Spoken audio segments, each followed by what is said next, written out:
আব্বা এদিকে যে মাস শেষে গেছে আর তুমি স্কুলের বেতন দিবে না? স্কুলের বেতন হলো 350, আর বাকি দোকানে খাতা কলমের টাকা হলো 150 টাকা। এই 4100 টাকা তুমি আমাকে পাঠিয়ে দাও। 350 আর 150 টাকা 4100 টাকা হয়? হ্যাঁ হয় তো। আপনি কখন স্কুলে গেছেন আর অঙ্ক বুঝেন?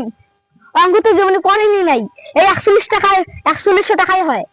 4100 টাকা কেমনে হয়? আরে আপনি বসেন তো, আমি আপনাকে বুঝাচ্ছি, বসেন। এই যে স্কুলের বেতন 350,